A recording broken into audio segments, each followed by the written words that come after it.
Mr. Trump fancies himself a very good negotiator, and I accept that he's done a lot of good deals. So Mr. Trump ought to know that we should not speak to people from a position of weakness. Senator Paul should know that as well. One of the reasons I've said that I would not be talking to Vladimir Putin right now, although I have met him as well, not in a green room for a show, but in a private meeting.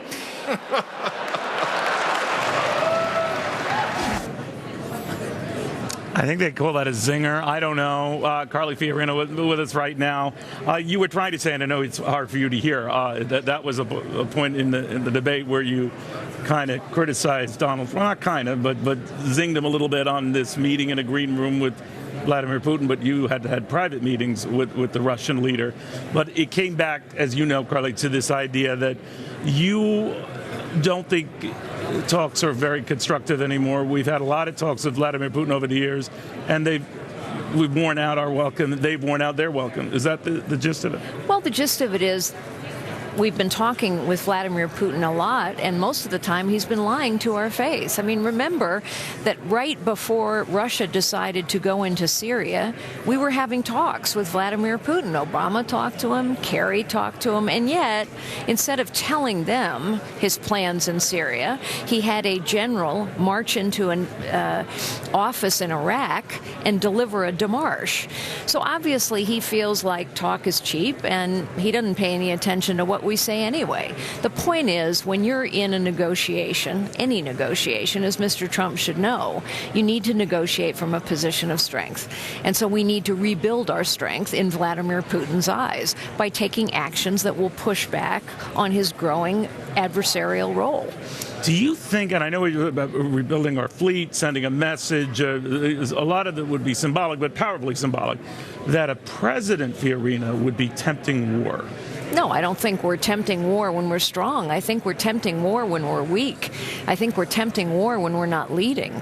The world is a much more dangerous and tragic place right now because President Obama has not led, because Hillary Clinton thought she could change Vladimir Putin's mind with a gimmicky red reset button. Look how well that worked, because we haven't pushed back on our adversaries in any way, and we haven't stood with our allies. So our allies lose courage and our adversaries press forward. The world is a more dangerous place when we are weak. The world is a safer place when we are strong. You know, we were talking a little bit over there, up on the night, how much we spend on defense. It's a $600 billion budget. But we just learned that we helped build a $43 million gas station, essentially, in Afghanistan. Yep. So clearly there's waste in the Pentagon. Of course. And the defense budget.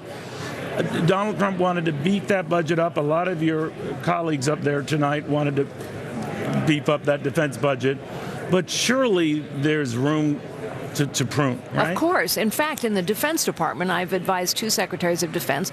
In the Defense Department, there's something called the tooth-to-tail ratio. Tooth, tip of the spear, fighting men and women, technology, material. Tail, bureaucracy. And the tooth-to-tail ratios, which are measured regularly, are as bad as they've ever been right now.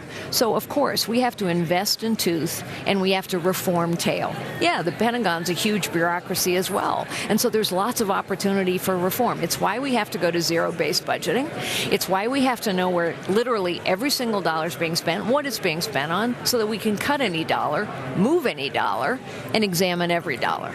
Do you think that now this discussion people got into about the Federal Reserve Chairwoman Janet Yellen, that all of a sudden now,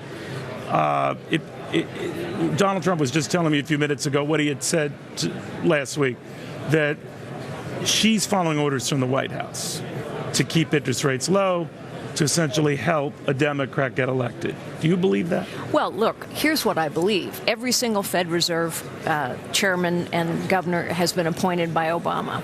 Because of their dual mandate, full employment, that is a recipe for politicization.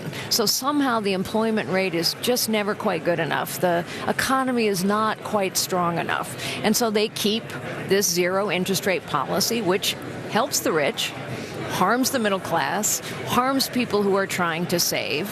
There's no doubt, I don't know what the cause is, but the effect is certainly to try and be helpful to Obama, but it's not helping. people who need the help. Now that we've had an employment report that surprised people on the upside, Carly, the thinking seems to be that the Fed is going to raise rates next month. Consensus is always dangerous, as you remind me. But if that were the case, you know how this goes. It's rarely one hike and they're done. There are more hikes to come.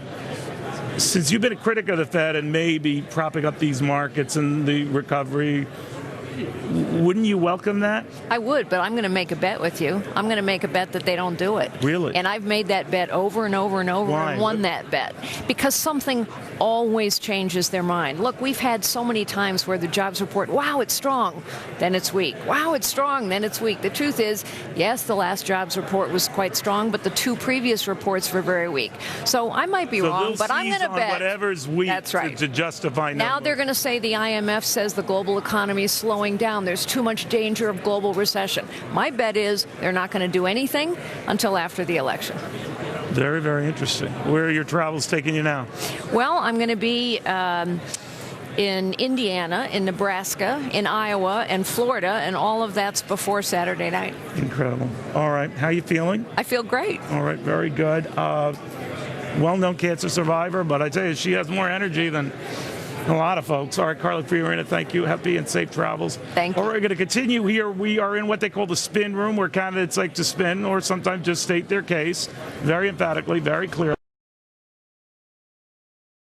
Stated their case clearly and emphatically and effectively. Tracking surveys and verbal sort of reports and tweets you get mean nothing. Here's what means everything to us.